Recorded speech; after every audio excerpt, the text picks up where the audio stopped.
none niho hawe gusa. Uyu munsi wumvishe amakuru niho ejo ntabwo ari ahawe. None niho hawe, nimbukizwa, nimbufata ingamba zifate none, hindukira none, nimba wakira Kristo mwakire none aha niho hawe, ejo ntabwo ari ahawe. Uzatokombera wasanga wazemera, uzatokombera ugiye gutemba. Nukuri ugiye gutemba. Imirimo wakoze mu magambo ntabikorwa ntabwo yegeze yandikwa. None igiye guteza ibibatembana kubera mwanze kumva, mwinangiye imitima, mugiye gutaka mu gihe gikomeye, muburubatabara, mugiye gutaka muburubatabara. Ariko nkugiriye inama kano kanya, ntabwo bizate, ntabwo Imana izagutinya, nta muntu Imana itinya. Donc ndabivuga Neruye, ntabwo ngutinya, ntabwo ngi wawe, nduzwe n'Imana. Donc Imana niyo mungeri wanjye sinzakena, ntabwo mbisha ukuri kugira ngo ukunde ungunde. Uvuga ngo noneho rero uyu munsi wa none ndakubohora nguvaneho iminyururu iri ku maboko yawe. Nushaka ko tujyana uze tugende, ariko nudashaka toka urore. Ntabwo Imana areka kwimikinda. Nimumara kureka kwimikinda, muce bugufi mu maso y'Imana, muce bugufi imbere y'Imana. Nimumara guca bugufi imbere y'Imana, Imana irabagirira ibane. Ariko nimutemera guca bugufi none kandi muratembana. Nimutemera guca bugufi none muratembana. Nowe kostiliba penostika egolme tanasike gaya shalostita eliba peno wanga kota heliwa tandistika pelostife golia shandota libanga stike golia. Muhagarike kwanduza urusengero, mubihagarike. Nimumara kubihagarika mugaca bugufi, Imana izahagurutsa ubutabazi bwayo. Nimwamagana Satani azabahunga. Nimwegera Imana uyu munsi nayo irabegera. Amen.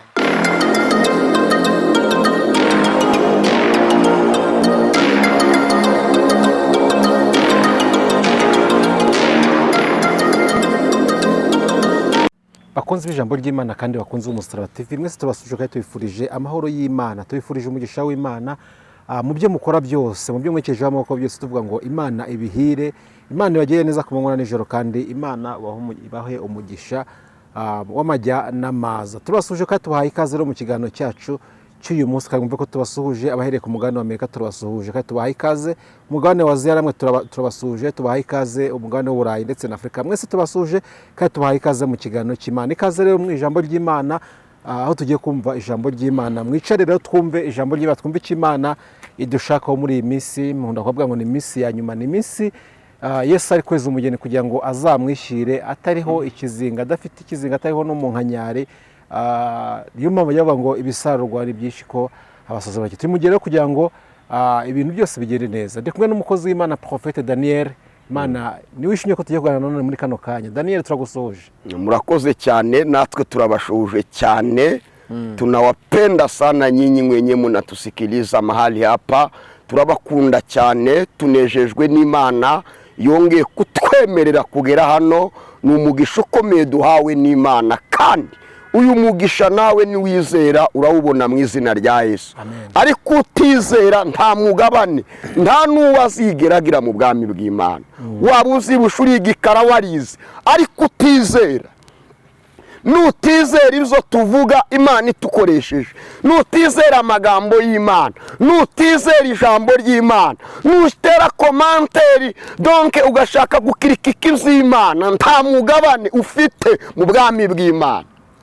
Yego, salimia ndugu za Tanzania na Kongo. Wale wa Tanzania na wasalimu, wale wa Kongo na wasalimu, warafiki zangu ziko American na wasalimu. Mungu aendeleshe kuwabariki, na wapenda sana. Antuka kila kitu chochote mnataka, Mungu wa mbingu awabariki, tena awapewe katika jina la Yesu Kristo. Mungu awabariki makazi ya mikono yenu, kwa kila kitu chote mumetaka. Mungu wa mbingu, Mungu wa dunia tena na mbingu awapokeze katika jina la Yesu Kristo mkombozi. Amen. Turabakunda cyane, wale wanyamulenge uko bari impande zitandukanye, naringiye kubavuga mu Giswahili kandi Kinyarwanda baracumva. Ndabakunda cyane, Imana ibaheze umugisha.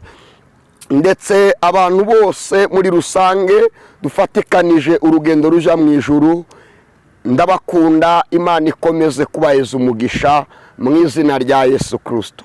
Amen. Nawe rero turagukunda, nawe jya umenya ko tugukunda kandi tugusabira umugisha ku manywa na nijoro. Daniel, ugubwe neza kandi kavuga ngo imbaraga n'amavuta bikuboneke. Reka tubitware gutya, senga Imana dukomeze tuganira. Data mu izina rya Yesu turagushimiye Mana, urokubahwa. Yongeze ku ngingo yo kuvuga ngo urokubahwa, ndatangara, numva nuzuye umunezero muri ngewe. Mana Data, tugiye kubana nawe, ndabizi wemeye ko tuboneka aha. Ngwino ukore icyo wateguye gukora, ngwino ukore icyo wagambiriye gukora, ineza yawe igaragare, imbaraga zawe zigaragare, kuri TV ugaragare. Mwamugendagende impande zose zitandukanye, ukora icyo wagambiriye gukora, kandi urokora abo wagambiriye kurokora, kandi abo kwezwa nabo ubeze, abo kwezwa ubeze, be kurimbuka kandi warapfuye Kristo kugira ngo babashe kubona ubugingo. Ubeze, bezwe nawe, bezwe n'ijambo ryawe, mu izina rya Yesu Kristo Nazareti. Amen. Amen. Ameze neza? Tumeze neza, turashima Imana. Nubwo turushwa n'abantu, ni ku muririmbyi yavuze, nubwo turushwa n'abantu tuguma n'ukwizera, Yesu ni uzadufasha mu bitugerageza. Turageragezwa ariko tumeze neza. Kabo turageragezwa tumeze neza ariko turashima Imana. Amen. Turakomeye mu buryo bw'umwuka, umutima ni muzima. Hari akantu nari ndi kuvuga ngo muri ino minsi ngo turi mu minsi ya nyuma, iminsi irije umugenzi ugana mu gihugu cyo mu ijuru. Ese koko iyo murebye mubona iminsi Paulo yavuze twaragezemo, ese twaragezemo, ni iki kigaragaza ko twageze mu minsi y'imperuka? Ikigaragaza ko twageze mu minsi y'imperuka sinabivuga ngo mirondore. Izo Paulo yanditse zamaze gutambuka, zarasohoye. Ariko kandi gikomeye abantu birengagije, nta nicyo kitazatuma bakinira ku marembo y'ijuru. Ntago bazigera bakandagira. Yaravuze ngo icogiye muri iyo minsi urukundo rwareshe ruzakonje. Jambo rikagaruka rikavuga ngo uwanga mwene se wese n'umwicanyi, kandi nta mwicanyi uzaja mu ijuru. Igikomeye gikuru, urukundo rwarakamutse muri benshi, basenga batagira urukundo, bariyoberanya. Kwiyoberanya kwamaze kugaragara mu nsengero zitandukanye. Abantu benshi buzwe no kwiyoberanya, bariyorobeka, barabesha, bagaragaza abantu ko donke bakijijwe, kandi kwiyorobeka kwamaze abantu. Urukundo rwarakamutse muri bo, ariko ndagira mbabwire, mwarabikoze irabareka murarukamura, mugira ngo ihawanye namwe, ariko igihe kiraje kugira ngo muharumwe. Ntazi imbabazi Imana yakurambura ikiganza ntiwabyitaho. Urukundo rwarakamutse, nicyo kimenyetso kigaragaza ko turi mu minsi y'imperuka. Ariko birababaje kuba twarabibwiwe, ariko tukanga kugira ngo duhinduke. Twarabibwiwe bitari zaba, zarahanuwe turabimenya. Impamvu ibintu bihanurwa ni ukugira ngo tube maso, tugire amakenga, twirinde. Kimuje benshi mu bimenyetso Paulo yavuze, nuko abantu benshi bamaze gukamya urukundo muri bo. Muriyorobeka gusa ariko nta rukundo mufite.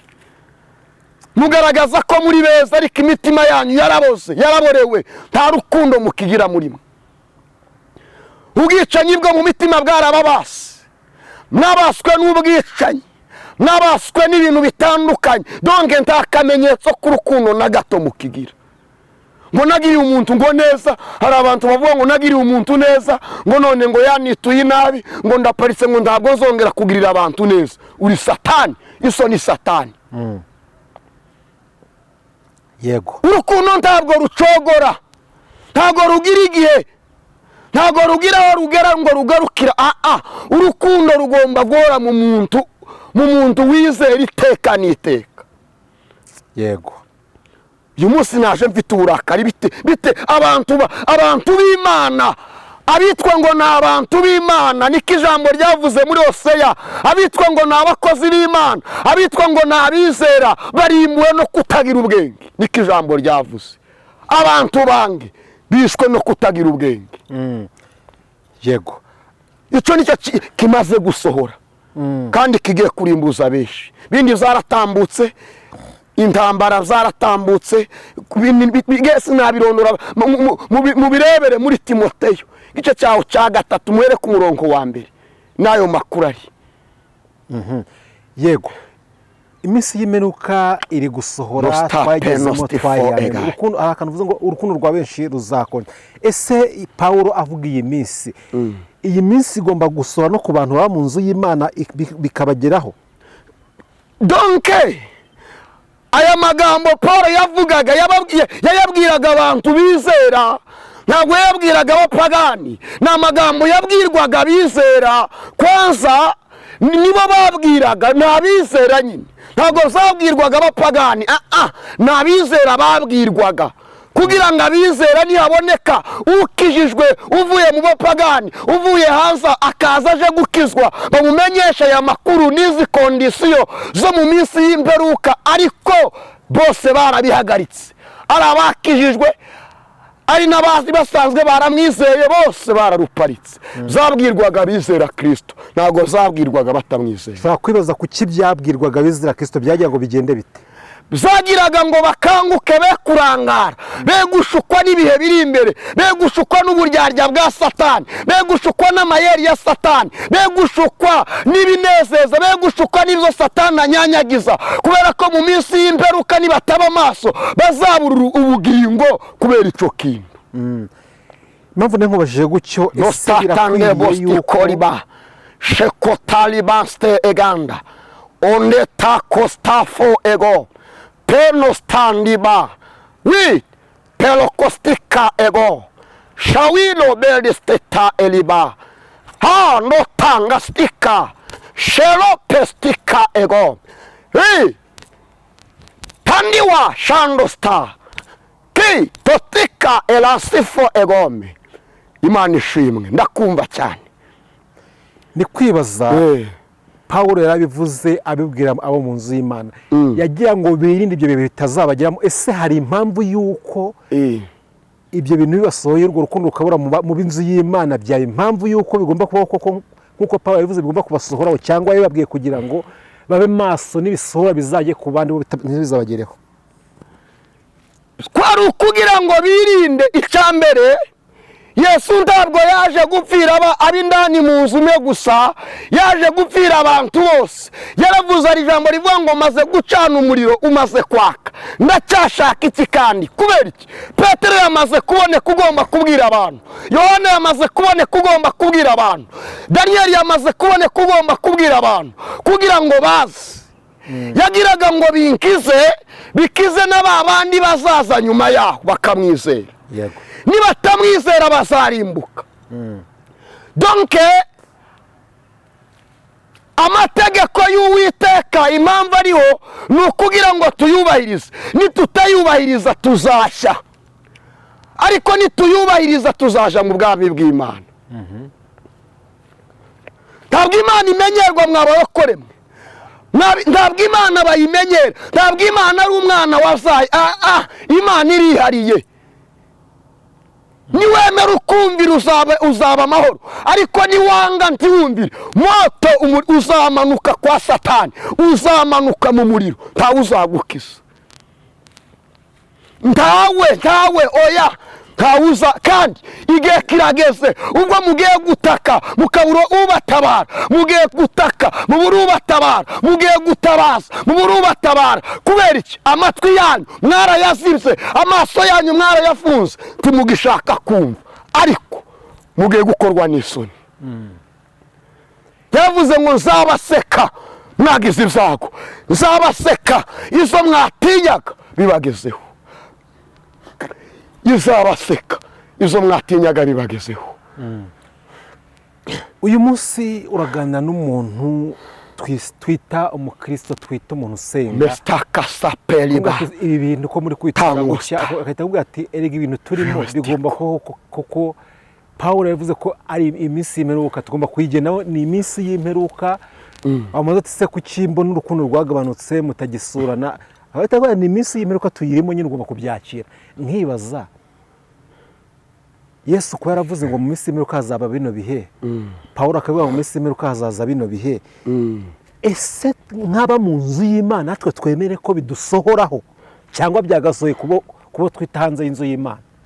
Twebwe abari mu nzu tonke, uri mu nzu y'Imana si ufite idini abarizwamo. Uri mu nzu y'Imana, reka maze ndaje ngagusubiza. Uri mu nzu y'Imana ntabwo ari usengera muri Isilamu, ntabwo ari usengera muri ADEPR, ntabwo ari usengera mu madini agiye atandukanye. Uri mu nzu y'Imana ni uwizera Kristo, kandi uwizera Kristo ntabwo agomba gusorwaho n'ibihe bikomeye, agomba kubisengera akazamagana. Jambo ryaravuze ngo mwamagane Satani azabahunga, mwegera Imana izabegera. Satani niwe wazanye amacakubiri mu bantu, niwe wazanye urwangano mu bantu, urasabwa kumwamagana agahunga. Ntabwo zagakwiye kudusohoraho, oya habe na gato. Nibidusohoraho tuzaba twaye Satani umwanya, kandi ijambo ryaravuze ngo mumwamagane azabahunga, mwegera Imana izabegera.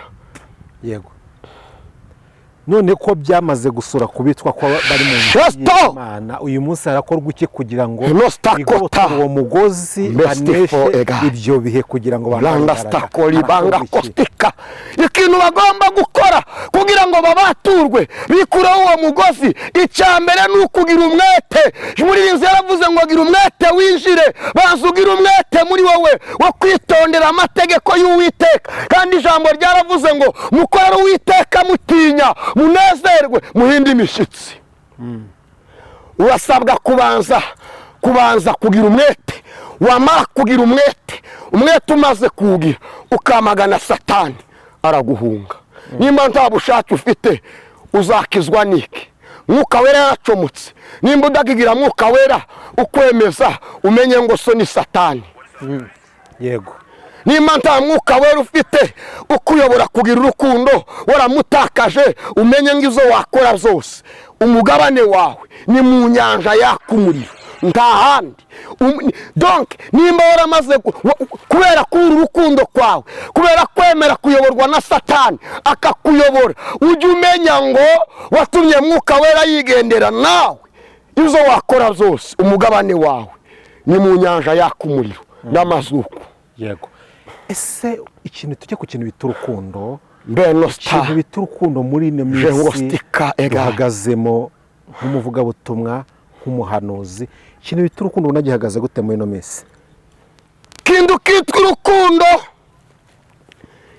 cyarakamye, cyarakamutse, kandi gikamuka gihereye ku bashumba b'amadini n'abamadini, gihereye ku bashumba b'amadini agiye atandukanye, bagiye bakamya urukundo ku bayobozi b'amatorero agiye atandukanye, barangije bakigisha abakristo, bagicengeza mu bakristo nabo baragikamura, barangije bumvira abanyamadini, bumvira Satani wakoreye mu banyamadini, ariko ntibumvira Imana. Donc ikintu cy'urukundo hano muri iki gihe kiragoye cyane, bagishize hasi.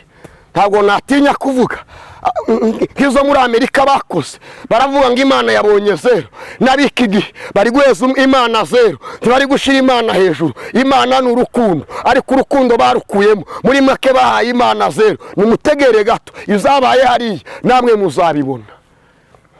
Imana iri kubibona.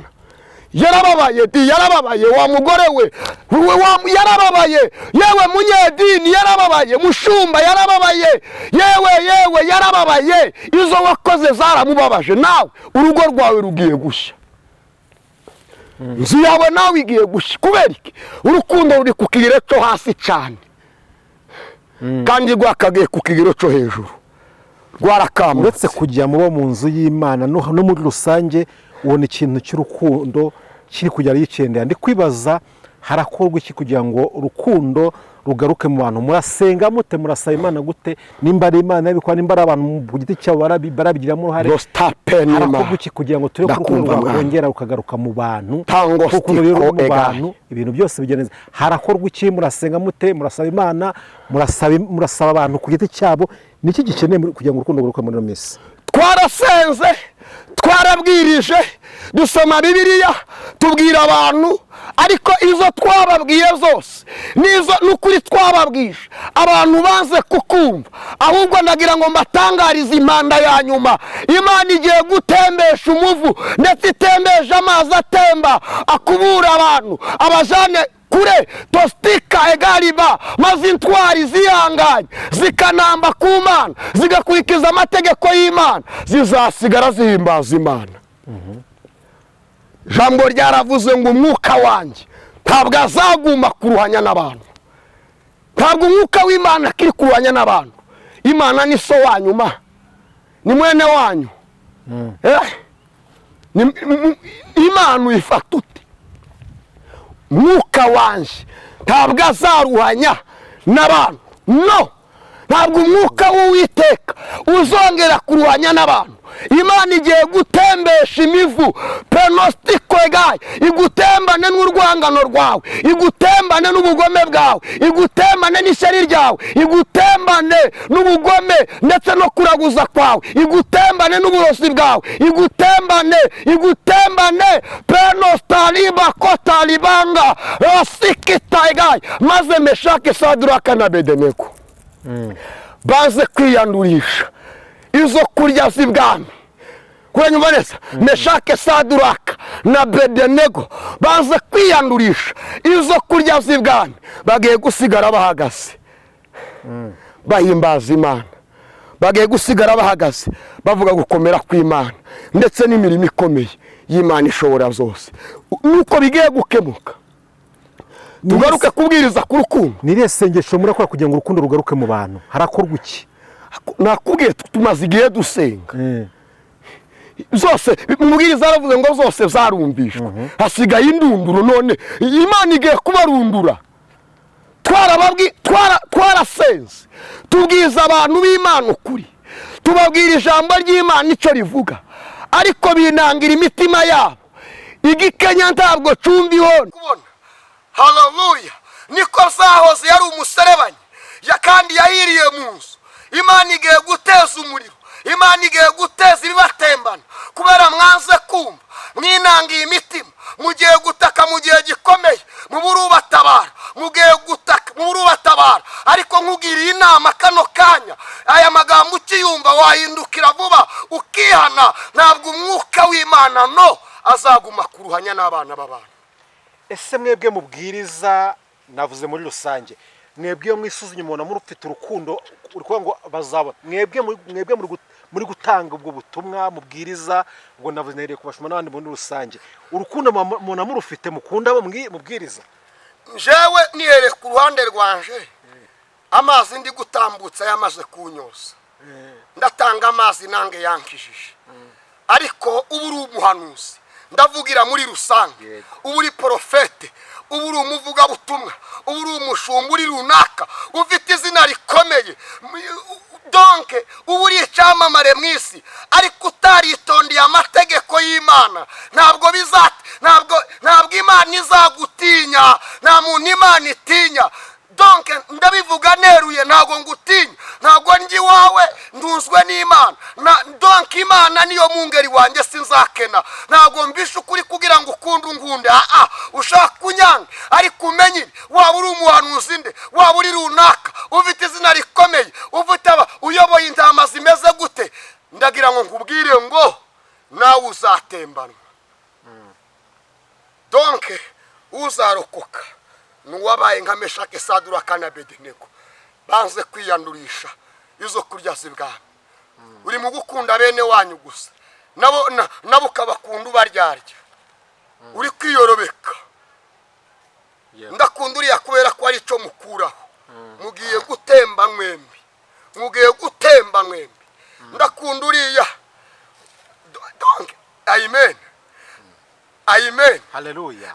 umuntu uvuga ngo ndakunda Daniel kubera ko ari ikimurimo gusa ashaka. Urakunda Daniel kuko nguhanurira gusa ukabohoka mu mutima, wankunze no mu bindi mu buzima busanga ukankunda. Ndakunda bariya nibo turirimbana, abo mutaririmbana nti wabakunda. Ndakunda bariya kubera ko dusengera mu icacu imwe, abandi nti wobakunda. Uriya mwana ndamukunda arimo Imana itamurimo nti wamukunda. Aho umuhaye Imana iri muri wowe ntiyahinduka. Bwana asifiwe. Amen. Bwana asifiwe. Haleluya. Abantu basigaye bakunda abantu kubera icyo babashakaho. N'ubu murankunda kubera ko mufite icyo mbahereza. Mukunda guhabwa ariko nimukunda gutanga. Bwana asifiwe. Mukunda ikiva mu bantu ariko nimukunda mwe ko ari icyabavamo. Ariko Imana yarabyitegereje ibona mwagize uburyarya, igihe kiraje kugira ngo mutembane. Ariko umuntu nzagukunda kubera ko wanguriye costume, igihe utazaba ugomba kuyingurira bizagenda gute? Umupastor akunda umukristo kubera ko ari mu kugira ikintu azana mu kanisa. Iyo akennye ndacobongera kuvugana, umenye ngo nawe ugiye gutembana. Ariko Mana zageze gute? Zagenze gute? Nimwegure muveho bashumba, nimwegure mugende bitarabana. Banuzi nimurekure bitarabana. Bavuga butumwa nimurekure bitarabana. Nimurekure ubu bitarabana biwe, murekure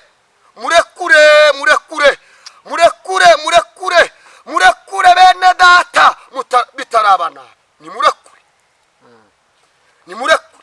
nimba donc umuntu iyo umushumba, je navukiye mu itoro no nakuriye. Iyo mushumba yabonaga ari intama yatataye zaraparikwaga, twamara ngo gutarama ku kanisa tukaja ngo kumusura tukamugenderera tukamuganiriza. Ese aho zagenze gute? Kumaze kabiri utaza mu kanisa, kumaze igihe utaza wabaye iki? Akabaganiriza yaba yaraguye bakamusengera kongera akagaruka. Urwo rukundo rwagiye ariko kuko warukamije. Urwo rwangano mugiye gutembanwa narwo. Imana ihagurutse Meshake, Saduraka na Abedenego. Izo nkubwiye n'ukuri. Kandi izuba ritararenga dostakotariba peno standa kumva mwami shali wokota egaye. Izuba ritararenga mugiye kubona ikimenyetso. Yego. Peno sta egaye.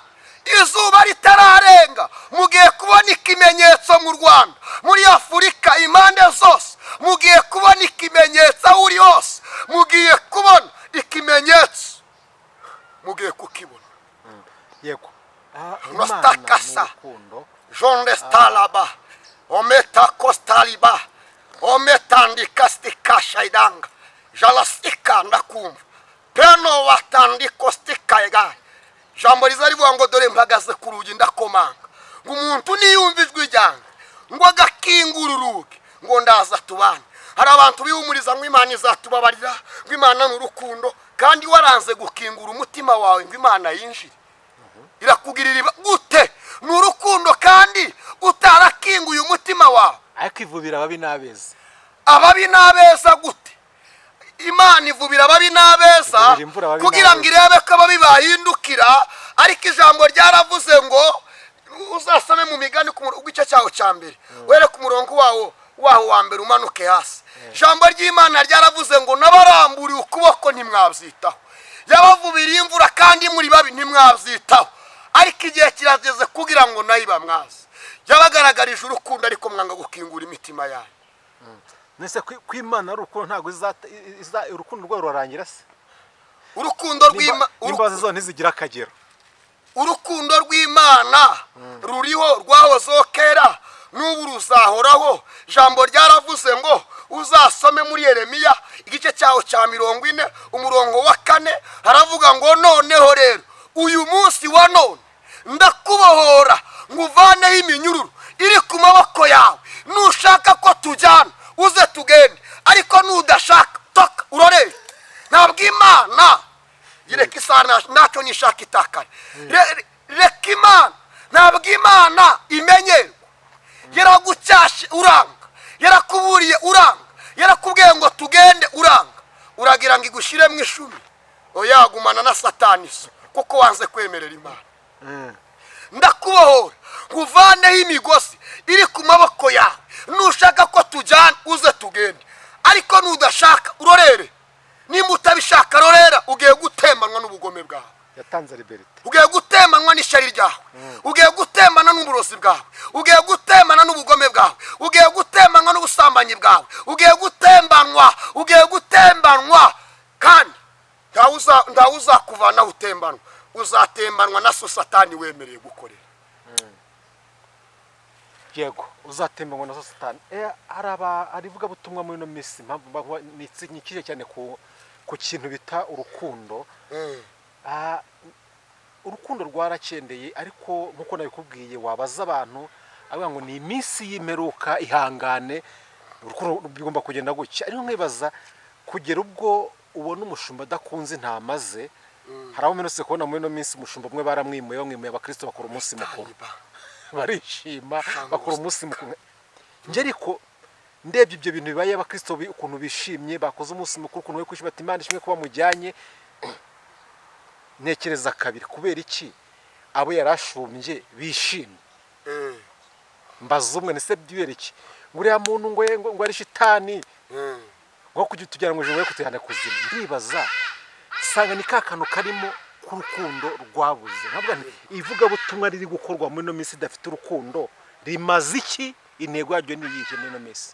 Ivuga butumwa rikorwa nta rukundo rigira, kazi karyo nivuga butumwa rikorwa ubwaryo, ariko ntabwo Kristo ririmo. Ivuga butumwa rivugwa kuzuri bishop ukabwiriza, nzatangara ukabona umuntu afashe mikrofone ngo ndashima Imana ngo yarangaburiye ngo yambaye akazi keza ngo ubundago ngo ntanza ngo Imana yishe umudayimoni w'inzara.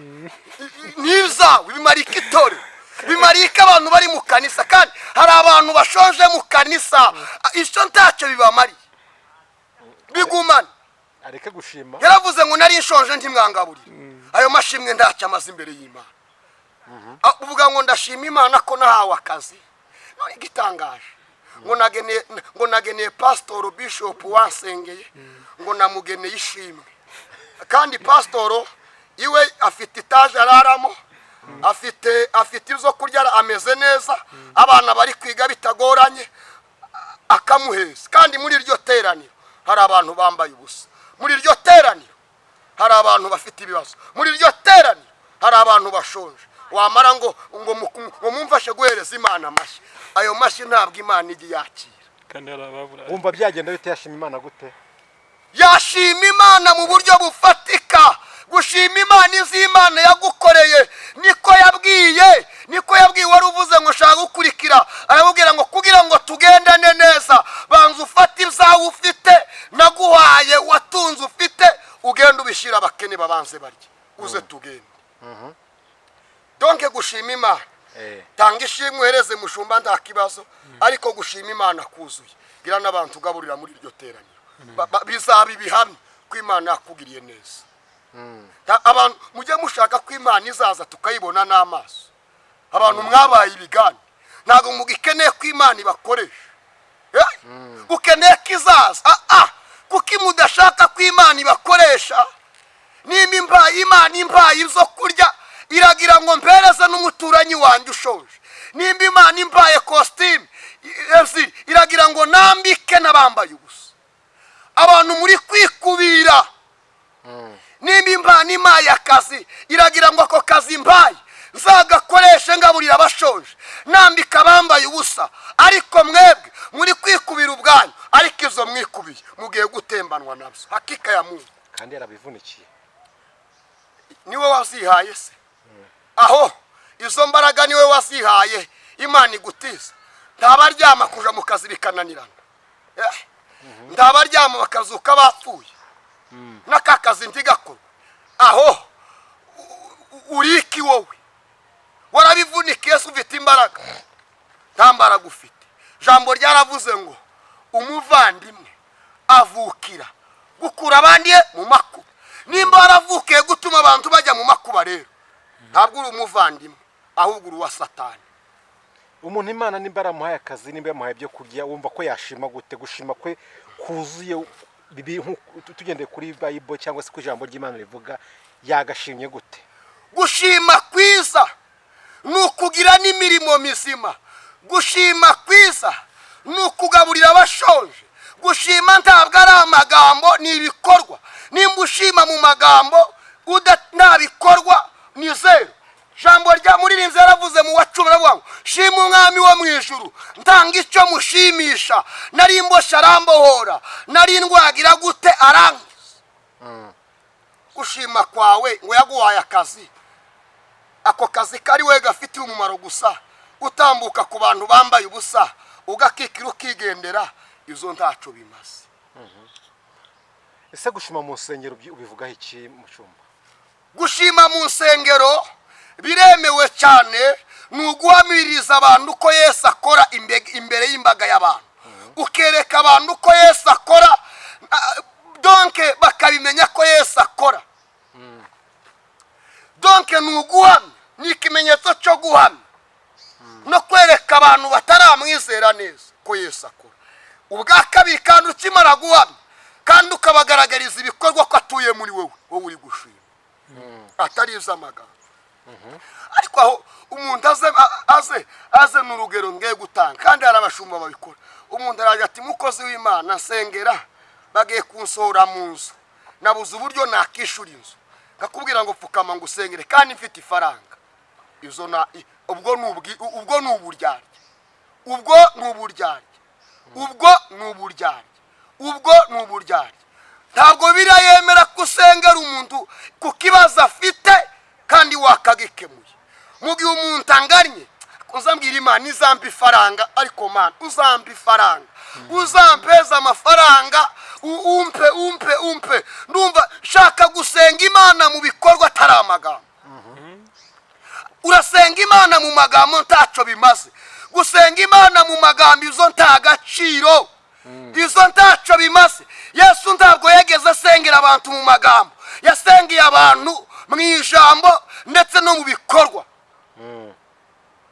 Baramuganye bageze mu gihe cyo kurya inzara ibishe, arabagaburira, bararya barahaga. None uri gushaka guhaza inda yawe, warangiza ngo uri mutumishi wa Mungu, uri gukora ngo niko mutumishi wa Mungu, ngo Imana yarampamagaye ngo ndi umukozi w'Imana. Bongo yako kuko icyo ni ikinyoma cyambaye ubusa. Yesu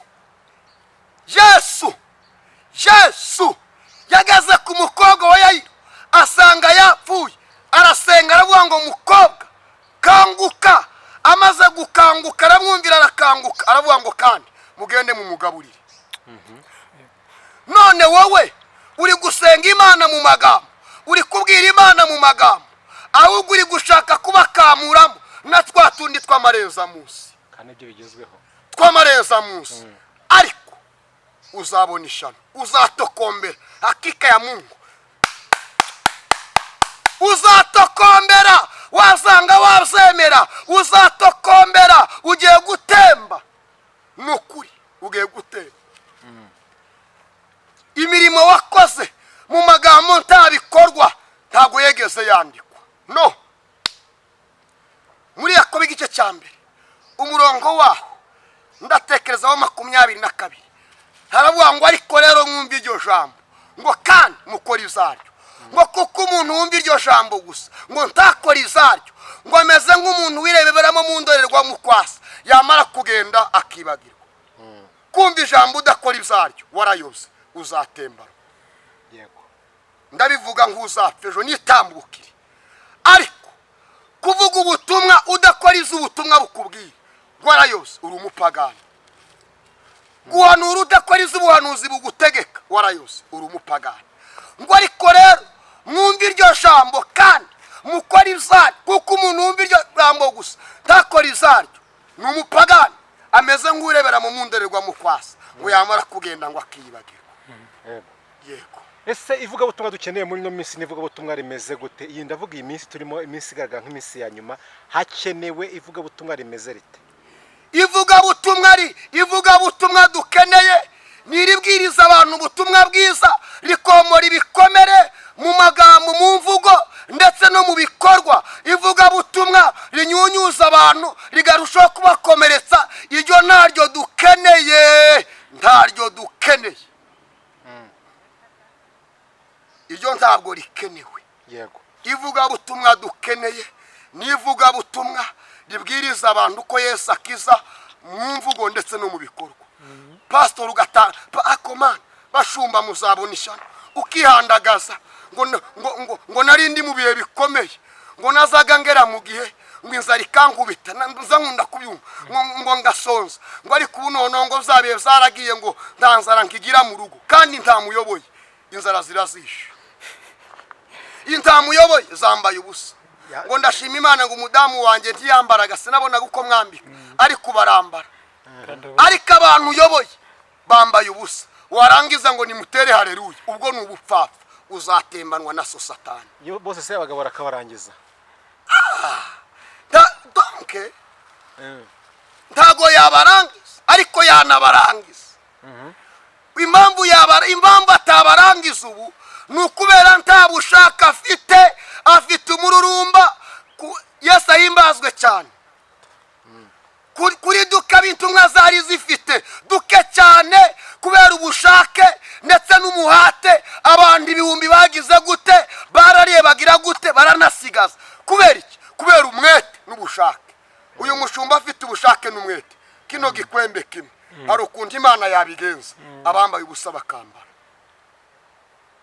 kuko nta mwete nta n'ubushake afite azarimbuka bafite umururumbo wo kwikubira ariko nta rukundo bagifite muri bo ariko muzatokombera mutegere gato gusa muzatokombera bazatokombera uyu munsi ibyo byose haracyari amahirwe ko hari ibintu byakosoka turacyafite amahirwe ko Yesu akicaye ku ntebe yimbaza cyane ko turi mu gihe cy'imbabazi reka mbivuge gutyo cyo gihe twacungwe n'amaraso ya Yesu Kristo cyo mu gihe cy'imbabazi uyu munsi mbere yuko batokombera mbere uko bigenda bike hakorwa iki bakore gute kugira ngo hari turi ko ibyo twasubiza ku murongo amazi atararenga inkombe icya mbere mugomba kumenya aho uri hose waba warize utarize warakijwe utarakijijwe ikintu ugomba kumenya wowe nuko none niho hawe gusa uyu munsi wumvishe amakuru niho ejo ntabwo ari ahawe none niho hawe nimbukizwa nimbufata ingamba zifate none nimba hindukira none nimba wakira Kristo mwakire none aha niho hawe ejo ntabwo ari ahawe ejo sahawe fata ingamba none hawe none ahawe ariko ejo ntabwo ari ahawe nuko bimeze gukizwa n'uyu munsi gukizwa ntabwo ari ejo n'uyu munsi yego gukizwa n'uyu munsi ntabwo ari ejo urakoze cyane Daniel tugiye dusata n'imisozo mu kanya turi buze gusoza twari turi kureba ku ivuga ubutumwa rikeneye cyane ariko twari tugiye tugenda ku kintu cy'urukundo cyane ubuze mu bitwa kostika pelo stifo egaye tando shalama ngakota telo stike egaye pelo kostiliba helasitaliba shelo taliban ngo zafasha baratubana mu kanisa ngo abandi ngo mbihore ariko nusoma neza ijambo ry'Imana ryaravuze ngo mugirire bose neza uko mubonye ubu cyane abo mu nzu abizera ariko bose barimo bose cyane abo mu nzu y'abizera aho barandeba hari n'abandeba bagashaka gucira ngo ni inzara imutera kuvuga ibyo aho wadashe kumucera ukampa ngarye ngo ni ubukene aho wakoze ku ifaranga ukamba nimba ufite urukundo ngo ni ubukene wakoze ku ifaranga ukamba kubera ko nta rukundo ufite no wabibwirwa nande kandi nta matwi ufite icyawe ni ugukirikika ariko ugiye kurimburanwa na Satani nutihana nona ejo ntabwo ari ahawe yego urakoze cyane Daniel natangaye ukabona umuntu yavuga ubutumwa mu isoko n'ahandi abantu bakamureba ugasanga anyuze ku bantu bafite business bari gucuruza bakamwitegereza mama bakamureba bamara bakazunguza umutwe ariko ariko ayo matwi wazibye agiye gucura injereri, ayo matwi wazibye agiye gucura injereri, wazanga wazemera ayo matwi wazibye agiye gucura injereri. hari umuntu ushaka kuduteza amatwi cyangwa se ushaka kumva ijambo ry'Imana ati akabifata nkaho uri kubabwira ngo ejo injereri zigiye kujya gucya, bigiye kugenda gucya, akavuga ko kumutera ubwoba ko Imana ari urukundo. Huza icyo kintu twavuga ko Imana n'urukundo no gutanga message zikakaye. Gutanga message zikakaye ntabwo ari nje wa mbere wabuzitanze. Na Yohana yabivuze ngo mwabana b'inshiramwe nimuhunge umujinya ugiye gutera. Na Yohana yarabivuze, na Mose yarabivuze. Ntabwo naba mbaye uwa mbere. Ikingenzi nuko naje natumwe n'Imana. Nutihana none ejo ntabwo ari ahawe. Ndabitangaje. None ugihumeka ejo ntabwo ari ahawe. Ubu ejo ntabwo ari ahawe. Na Yohana aravuga ngo mwabana nimuhunge umujinya ugiye gutera. Amen. Haleluya. Na Mose yarababwiye, bigeze kuri Yosuwa arababwiye, bamwe we aranabakubita. Amen. Uku niko Imana namwe igiye kubakubita. Mugiye gukubitwa munatemba, mutazongera kuzura umutwe ukundi. Kubera abantu bakabije kumenyera Imana, bakabije kumenyera Imana. Yagiye kubagereza Imana, bamwe yabajyanye ku gasoko, kubageragereza ku gasoko, barangije bariyoberanye. Baje mu makanisa biyoberanye, bajya ahantu biyoberanye, bereka abantu ko bakijwe biyoberanye. Ariko ikibi mwakoze kigiye gushyirwa ku mugaragaro. Izakoreye mu rwisho bigiye gushyirwa ku mugaragaro. Izo wavuze mu rwongorerano bigiye kumvikanira hejuru. Natangaza ile habari. Yego, urakoze cyane. Twari turi ku kintu cy'urukundo. Nicyo kintu umunsi nashatse ko tuganiraho cyane tukagitsindagira cyane, kuko ikintu bita urukundo gihatse ibintu byinshi cyane. Uvuze ubutumwa nta rukundo, ariko na Yesu yarabivuze ati icyo nakora cyose ntafite urukundo nta kiba bimaze. Niyo mpamvu nibanze cyane ku kintu bita urukundo, kuko iyo urebye uretse no mu bizera twagiye tujyamo twabate abantu bizera cyangwa se abantu bitwa ko bajya gusenga, babitwa ko ari abakristo, urukundo nta ruhare. Ubona ko nta ruhare, bimenyetso byinshi cyane ushobora gusanga bidahari. Ariko no hanze ugasanga umugabo yisha umugore, umugore yisha umugabo, umwana yisha ababyeyi. Ugasanga ikintu bita urukundo nimba ari iminsi imwe ariko tugomba kubyakira. Njye ikintu namye nibaza, turabyakira gutyo ese nk'abavuga butumwa Yego. bagifite kamvuge gutyo, bagifite inzira zigana Isiyoni, Postakista. turarwanya uwo mwuka wateye wo gutuma umuntu yakwica umuvandimwe we, akica umubyeyi we, akica babana. Uwo mwuka uko waturutse kuri Satani, umuntu ugifite inzira zigana Isiyoni, turarwanya gute uwo mwuka kugira ngo tugire ibyo tuvana mu kwizera. Nicyo kintu nashatse ko tugana. Tanda wakastika shewile boliba ndakum pendo stala banga pene kotali goria pendo stili banga shano sti egai. Ikintu mugomba kumenya, ntabwo Imana muyihemba. Imana yarababwiye mwanga kumva. Ntabwo Imana muyihemba. Kuva kakanya izavuzwe zose, kubera ko mwabiciye amazi, bigiye gusohora. Imana igiye kuba mugiye gutemba. Ntagiye kandi mugifite. Igihe mwarabwiwe, ubutumwa bwaratambutse. Nta muntu utaramenya ko icyaha ari kibi. Murabizi. Rero nta kindi cyo gukora gihari, ahubwo ikibi, icyago, amarira, agahinda, umuborogo bikugezeho. Kubera iki waze kumvira Imana. Ndabyumva cyane, ariko ijambo uragira ngo twongere tubivugeho se. Yego, ariko ijambo yavuga ngo mbese imfatiro zisenywe umukiranutsi yakora iki? Uransubiza ko yasenga. Yego. Nimba habonetse icyo cyago cy'urukundo ruke, kambyita urukundo ruke cyangwa rukaba nta n'uruhare, kuko kugira ngo wice umuntu nuko nta rukundo na ruke ufite uretse kubyita ubunyamaswa. Niyo kintu nashatse ko tuvuga hanene.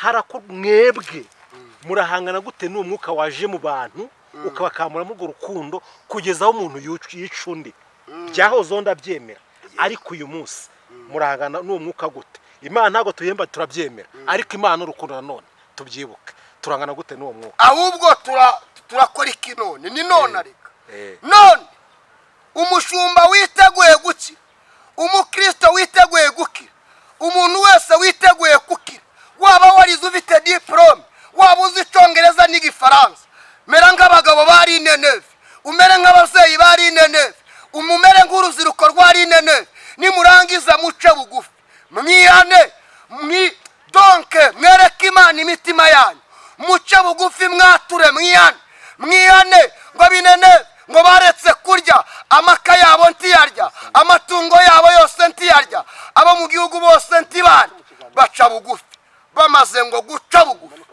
Imana ibagirira ibambe abiteguye kurokoka abiteguye gukira nibemere guca bugufi bemere guca bugufi bahamagara Imana bemere gutakambira Imana bace bugufi bihana haleluya bareke kwimika inda nimumara kureka kwimika inda muce bugufi mu maso y'Imana muce bugufi imbere y'Imana nimumara guca bugufi imbere y'Imana Imana irabagirira ibambe ariko nimutemera guca bugufi none kandi muratembana nimutemera guca bugufi none muratembana nimumere nk'inene nimumara kumera nkabo mwuname mushyire icyubahiro cyanyu hasi mutakambe muce bugufi muhamagara Imana mutakambe utakambe ma utakambe uhamagara Imana utakambe unira Imana izo kurya inda buretse kwimika inda mubireke yemwe mube muretse kwimika inda mutabasi Imana mube muretse kwimika inda ndetse muce bugufi musenge izo bindi mubihagarike musenge Imana mutakambira Imana nimumara gusenga muri imbere y'Imana Imana irabatabara none kandi nyuma ya none muzamwatesheje agaciro buno butumwa bwiza bw'Imana muzatembana ile njo ukweli Murakoze cyane kwa ujumbe hili gahunda ni ukwegera Imana tugataka tugasenga Peno Taliba duhere ku bayobozi bo hejuru tukagera kubo hasi kubasenga done Taliba kubashumba b'amatorero abadiakoni aboroheje abakomeye mwiyambura icyubahiro cyanyu n'amakote yanyu muce bugufi Imana iragira ibambe ariko nibitabizo mugiye gutembanwa na Satani hano gatoya ko turabisunikira abashumba se ngo ari basenga cyangwa twese muri rusange ni twese muri rusange navugiye muri rusange duhere kubo hejuru abize n'abatarize abanyabwenge ndetse n'abaswa twese duce bugufi kubera iki twaremwe n'Imana turi bibumbano by'Imana nibitabizo muzaba mwakunze Satani kuruta Imana muzatembanwa nawe yego tukatugushime Daniel amen katugushime tujye tugana ku musozi dusaba ndastako talibangawa penostiko ego urandyohera mwana ondetako stilibanda pelostika eshada tando weko stiliba penostika egolme talastika egaya shalostita eliba peno wanga kota heliwa tandistika pelostifo egolia shando talibanga hewi dokita talikista kuwa ndanita labokostifo egaya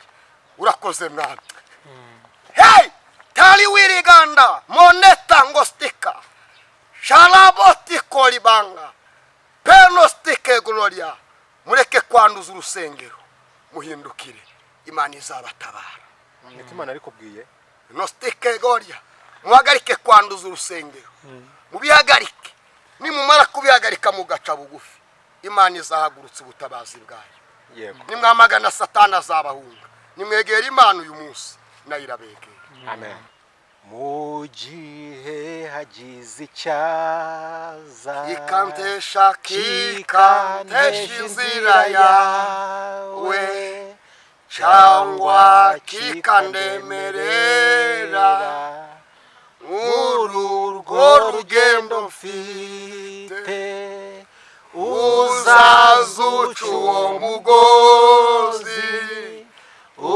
uzabumbusha umutima nezezwa no kubohoka kabona uko ngukorera uzazuce uzazuca uwo mugozi uzabumbusha umutima nezezwa no kubohoka kabona uko ngukorera urandinde mwami Yesu tunganiriza imigambi nibana urugendo uzanyibutsa urukundo uti ngwino mwana wanjye hasigaye umwanya muto ukazahozwa ibyo byose ugeze iwaje mu ijuru uti ngwino mwana wanjye hasigaye umwanya muto ukazahozwa ibyo byose ugeze iwaje mu ijuru sinahora mbaririza urugendo rwawe Yesu cyangwa se ngo nshidikanye kugukurikira Yesu umurimo wanje n'uwo kugukurikira Yesu no gukomeza iyo nzira haleluya kuko wayimenesheje umurimo wanje n'uwo kugukurikira Yesu no gukomeza iyo nzira kuko wayimenesheje imbaraga n'amavuta bigakoraho iminsi yose. Daniel turagukunda kandi Imana iragukunda. N'abandi rero twagure mu izina rya Yesu Kristo. Reka tugusabe noneho mu gusoza ikiganiro cyacu usengera abantu b'Imana tukane ku musozo. Mana mu izina rya Yesu Kristo, Mana turagushimiye, turi ibibumbano zawe mwami, turi mu biganza byawe, ariko umuntu niki kumwibuka, umwana w'umuntu kumwitaho. Mana turagushimiye kubw'aka kanya waduhaye, abwirwa benshi akumvwa na beneyo. Turagushimiye kubw'amagambo twumviye aha, turagushimiye kubw'ubutumwa bwiza uduhaye mwami, icamba tukazarangiza amahoro, urugendo twatangiye tukarurangiza amahoro. Turagushimiye mwami kubw'aka kanya waduhaye, turagushimiye kubw'ubutumwa bwiza mwami twumvishe duhawe nawe. Girira neza abantu bamaze kumva buno butumwa, ubaye gushira mu bikorwa izo buno butumwa bukeneye, ubaye kugendera mu murongo buno butumwa bukeneye, ubaye gukiranuka mwami kukanini na gatoya. Jambo ryawe rigwire kuri bo, ubutsinzi bwawe bugwire kuri bo kubw'ijambo ryawe, ukomera kwe kugaragare kuri bo. Babaturwe nawe bemere bumvire, dayimoni unangira imitima ya benshi turamwamaganye, imbaraga zinangira imitima turayirukanye mu izina rya Yesu Kristo. Mana bemeze, Mwuka wera bemeze, mu mitima yabo bace bugufi bahindukire. Jambo ryaravuze ngo hahirwa mu mitima yabo abafite inzira zigana Siyoni, ngo nibagera mu gikombe kitwa Baka ngo bazahinduka amasoko ngo kandi imvura y'umuhindo ngo izacamika imigisha, ngo kandi bazagenda bagwiza imbaraga. Reka bano bagenzi mu mitima yabo habonekemo inzira igana i Siyoni, habonekemo inzira igana Siyoni, habonekemo inzira igana Siyoni. Haleluya. Habonekemo inzira igana Siyoni. Nibagera mu gikombe kitwa Baka hahinduka amasoko kandi bacamikwe mwami imvura y'ibigeragezo, imvura y'imihindo ibacamikira imigisha. Bemere bumvira iki ijambo ryawe rivuze bahindukire. Mana mbagutumyeho kugira ngo bagenderere, umuco wawe ubagereho, ubwiza bwe bubabonekere mu izina rya Kristo Yesu. Urakoze. Amen. Imana iguhe umugisha. Amen. Murakoze cyane.